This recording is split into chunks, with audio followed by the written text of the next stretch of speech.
Ang mahinang ugong ng mga pasaherong sumasakay ay naririnig sa buong gate ng airport. Naglalakad-lakad ang mga tao pasulong, nagpapakita ng tiket, bit-bit ang mga carry-on bag, nakatitig sa pangako ng komportableng flight. Kabilang sa karamihan ay isang lalaki na sa tingin ng karamihan ay katulad lang ng iba pang pasahero. Nakasimple polo shirt siya, faded jeans, at baseball cap na nakababa sa mukha. Magaan ang mga hakbang niya, halos nag-aalangan para bang ayaw niyang mapansin. Ang lalaking yon ay si Manny Pacquiao, ang boxing legend, world champion, senador ng Pilipinas. Pero sa sandaling yon, walang flashing camera, walang nag-cheer na crowd, walang umuungal na arena. Si Manny lang, tahimik na hawak ang boarding pass at nakapila tulad ng lahat.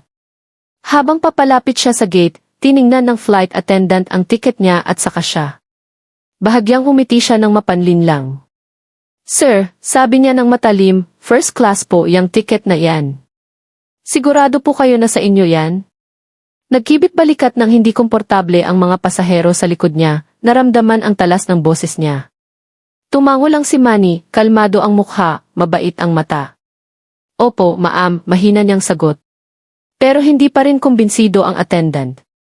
Tinagilid niya ang ulo, tinitingnan siya mula ulo hanggang paa. May certain standard po ang first class. Sa tingin ko may pagkakamali po. Pakikalmahan po muna natin. Pakitabi po muna kayo.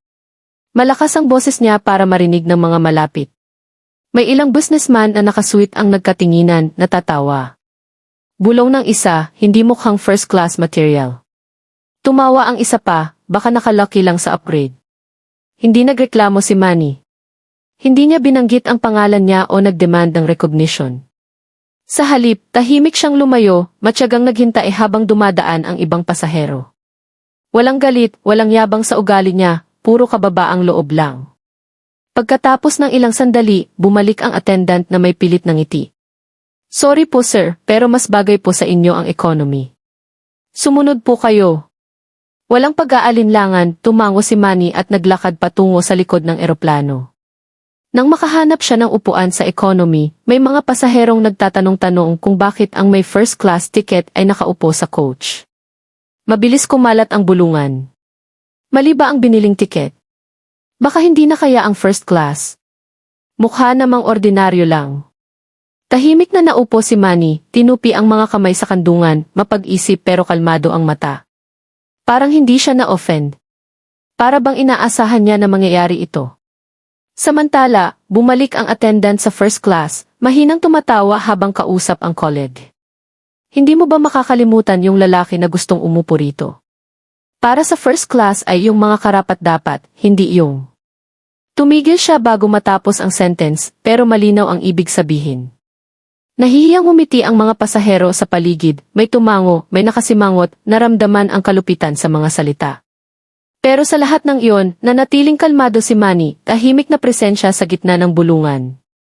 Tumingin siya sa maliit na bintana sa tabi niya, lumulutang ang mga ulap sa malayo. Hindi nila alam, sa loob lang ng 30 minuto, ang lalaking tinuring nilang ordinaryo ay mag-iiwan ng gulat sa buong flight, at ang crew ay haharap sa mga consequence na hindi nila inasahan. Naging normal na ang loob ng eroplano. Nagsara ang overhead bins, sinuot ang seatbelts, mabilis ang galaw ng attendant sa easel. Pero sa ilalim, may tahimik na bagyo na naghahanda. Sa harap ng eroplano, ang flight attendant na nagdeni kay Manny ng first class seat ay sumandal sa colleague, mahina pero matalim ang boses para marinig ng malapit. Hindi mo ba makakalimutan ang kapal ng mukha ng iba?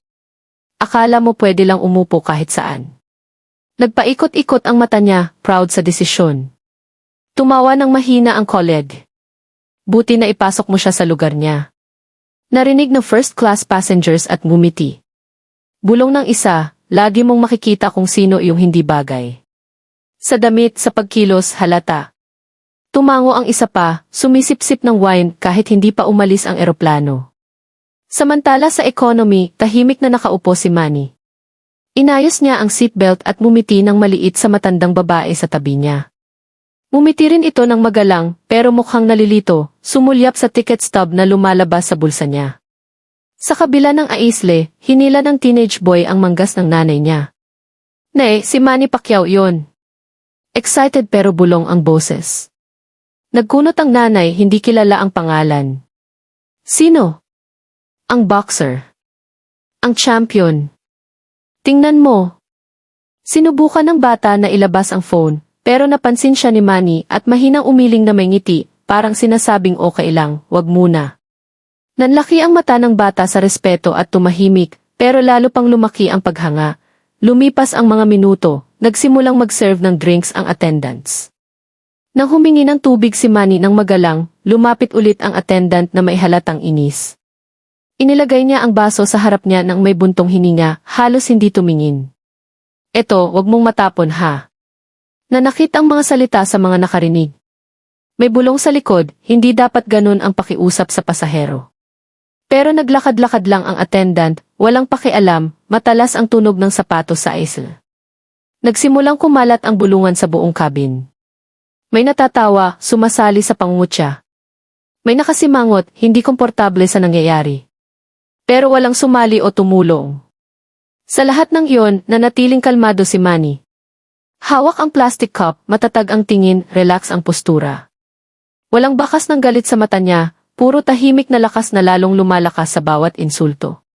Sa mga maingat ang tingin, halos nakakabahala. Ang paraan niya ng pagtanggap ng kahihiyan ng walang reklamo, pagpili ng katahimikan kaysa confrontation. Parang may alam siyang hindi alam ng iba. Parang naghihintay lang siya.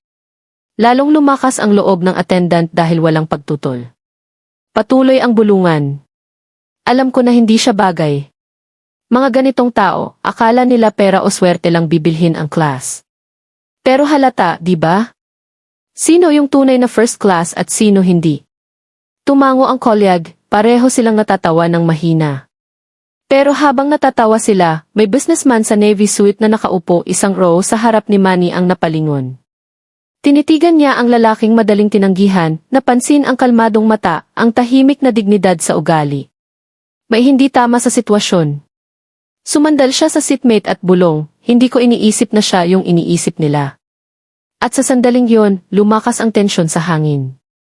Ang mga pasahero at ang mga nanonood ng kwentong ito, naramdaman na malapit nang magbago ang lahat. Si Manny Pacquiao ay hindi ordinaryong pasahero. At malapit nang malaman ng lahat sa flight na iyon kung sino talaga siya. At magpapatuloy ang kwento sa parehong tone, style, at detalye, kalmado, mapagkumbaba, puno ng aral hanggang sa huli kung saan nagbago ang buong atmosphere sa pamamagitan ng kabutihan, pasensya, at empatya ni Manny. Kung gusto mo ng full continuation sa Tagalog, sabihin mo lang. Ang seatbelt sign ay nag-off na, at ang eroplano ay nasa makinis na paglipad na. Nanatiling nakaupo si Manny sa economy, mga kamay nakatupi ng mahinahon sa kandungan, parang simple lang na pasaherong nagpapasalamat sa biyahe. Ang businessman na nasa harap niya ay paulit-ulit na sumulyap, halatang curious na talaga. Sa wakas, lumingon siya at ngumiti ng magalang. Parang napakakalmo kahit ano nang nangyari sa gate kanina. Ngumiti rin si Manny ng mainit. Walang saysay ang magalit. Mas madali ang buhay kapag may kapayapaan sa puso. Tumaas ang kilay ng businessman, bumaba ang boses sa bulong. Pero hinyakan niya. Karamihan, gagawin na sanang eksena iyon. Bakit hindi ka? Nagkibit balikat ng mahina si Manny. Mas mahalaga ang respeto kaysa pride. Kapag nagalit ako, pareho kong matatalo. Pero kapag nanatili akong kalmado, baka matuto sila nang hindi ko kailangang magsalita ng marami. Tinitigan siya ng businessman sandali, lalong lumalim ang hinala na pamilyar siya. Biglang sumingit ang maliit na boses mula sa kabila ng aisle, yung teenage boy ulit. Sir, ikaw ba talaga si Manny Pacquiao? Naningning ang mata niya sa excitement, kalahati na lang ang phone sa kamay. Nagising ang ilang pasahero sa pangalan. May nagkunot noo, may natatawa ng palihim. Naririnig ng attendant, nagpaikot-ikot ang mata. Oh please, bulong niya sa sarili. Hindi naman upo sa likod si Manny Pacquiao, kung first class ang ticket niya. Mumiti ng mahina si Manny, itinaas ang daliri sa labi. Little secret natin to, ha? Kinindatan niya ang bata, halos sumabog sa tuwa ang mukha nito, pero tumango ng mabilis, parang pinangangalagaan ang lihim ng kaibigan. Lumapit ang nanay ng bata, curious na talaga. Pacquiao. Yung boxer. Talaga bang ikaw? Tinagilid ni Manny ang ulo na natiling mapagkumbaba. May mahalaga ba kung sino ako? Pasahero lang naman ako ngayon. Nahiya ang nanay pero pinakalma siya ng init sa boses ni Manny. Nagsimulang kumalat ang usapan sa mga sa paligid niya. Tinanong siya kung saan siya pupunta, bakit siya sumakay, paano niya hinandle yung bastos na treatment kanina. Simple at maingat ang sagot ni Manny. Umuwi lang ako para makita ang pamilya ko. Lagi munang priority ang pamilya. Paano mo naiwasang magalit sa attendant? Tanong ng isa. Huminto si Manny, mapag-isip ang tingin. Minsan, hinuhusgahan tayo base sa nakikita lang, damit, itsura, kahit upuan sa eroplano. Pero hindi nila nakikita ang kwento sa likod ng tao. Lahat may hirap. Lahat may tagumpay. Hindi ko siya sinisisi. Baka masamang araw lang niya. Lalo pang lumapit ang businessman, sigurado na ngayon.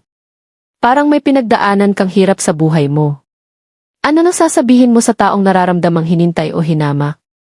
Lumambot ang mata ni Manny. Tumingin siya sa paligid ng cabin, mahina pero malakas ang boses. Sasabihin ko sa kanila to, igalang mo muna ang sarili mo. Huwag mong hayaang iba ang magdesisyon ng halaga mo. Kung bastos ang trato sa'yo, tandaan mo, mas nagsasabi iyon tungkol sa puso nila kaysa sa'yo. Manatiling mapagkumbaba. Manatiling mabait. Sa huli, lumalabas din ang katotohanan. Parang sermon ang mga salita niya, hinila ang atensyon ng mga malapit. Kahit yung mga natatawa kanina ay tumahimik, biglang nagdududa sa sarili. Sa oras na yon, dumaan ulit ang attendant, may bahagyang isip pa rin. Pero natigilan siya nang makita kung gaano karaming pasahero ang nakikinig kay Manny. Nagbago na ang hangin sa kabin. Hindi na nakapagpigil ang teenage boy. Kung ako po kayo sir, sinigawan ko na po siya agad. Hindi po ba kayo naiinis? Ngumiti ng mahinahon si Manny. Ano nang mapapala ng galit?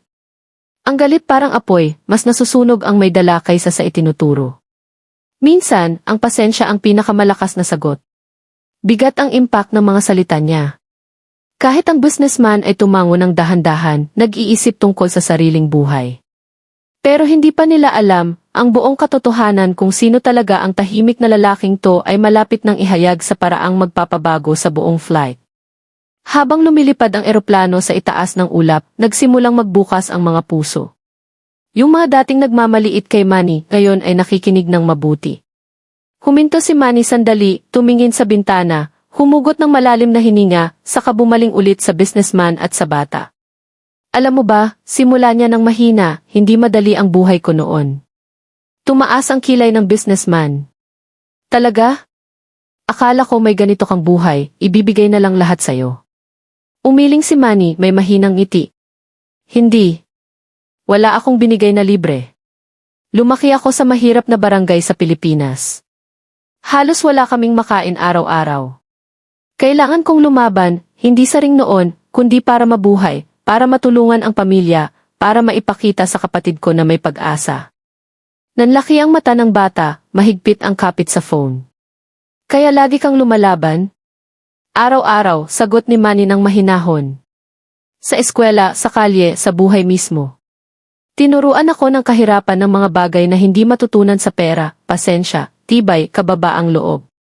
Tinuruan akong tingnan ang tao, hindi ang meron sila, hindi ang suot nila, kundi kung sino sila talaga. Sumandal ang businessman, nakikita na si Manny sa ibang liwanag. At ang boxing. Yun ba ang naging paraan mo para makalabas? Tumango si Manny. Binigyan ako ng boxing ng pagkakataon. Pero hindi madali. Nag-training ako bago sumikat ang araw, nagtatrabaho ng mga sideline sa hapon, tinutulungan ang pamilya sa gabi. Tinawanan ako ng marami, sinabing hindi ako bagay sa mundo ng mga champion. Pero nagpatuloy ako. Naniniwala ako na ang sipag, kabutihan, at respeto ang magdadala sa akin ng mas malayo kaysa galit o yabang. Tahimik na ang buong cabin. Halos nawala na ang ugong ng eroplano sa background. Kahit ang mga attendant na dumadaan ay bumagal, nakikinig sa mga pira-piraso ng kwento. Lalong bumaba ang boses ni Manny, parang lihim. Maraming beses akong inapi, dinududahan, ininsulto, minsan hinya. Pero natutunan ko to, hindi nila ako matutukoy ng mga salita nila. Ang mga gawa ko lang. Ang puso ko lang. Lumapit ang nanay ng bata. Kaya hindi ka naapektuhan? Umiti ng mahina si Manny.